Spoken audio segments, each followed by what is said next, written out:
U prošlom smo videu snimili film od staze kamere.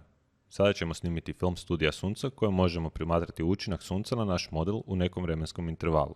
Za ovaj video ne možemo imati uključenu pozadinsku HDR sliku, nego u okolišu moramo postaviti fizičko nebo ili boju. Odabrati ćemo naredbu Snimi film u kartici vizualizacija.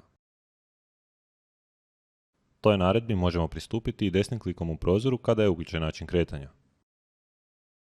Odabiremo studija Sunca i prikazuje nam se izbornik.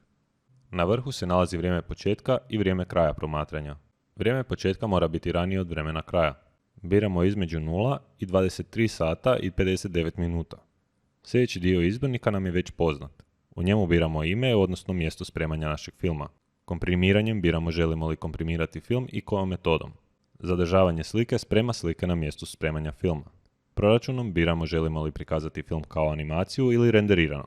Veličina definira rezoluciju filma. Mi ćemo za potrebe ovog filma preuzeti rezoluciju prozora tlocrta, tako da uđemo u izbornik, odaberemo prozor tlocrta, te zatim kliknemo aktivni prozor, te u redu. Želim kratki film od 10 sekundi. Slika po sekundi nam definira koliko će se slika prikazati u sekundi. Ljudsko oko primjećuje 24 slike po sekundi, a bitno je reći da veći broj slika u sekundi daje oštriji i glađi film. Ali za naše potrebe će 15 biti dovoljno.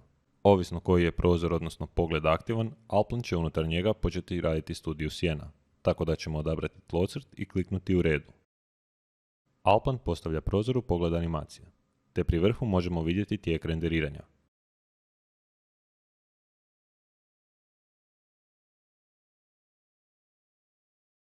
Na kraju renderiranja Alplan vraća pogled u onaj koji je bio prethodno postavljen.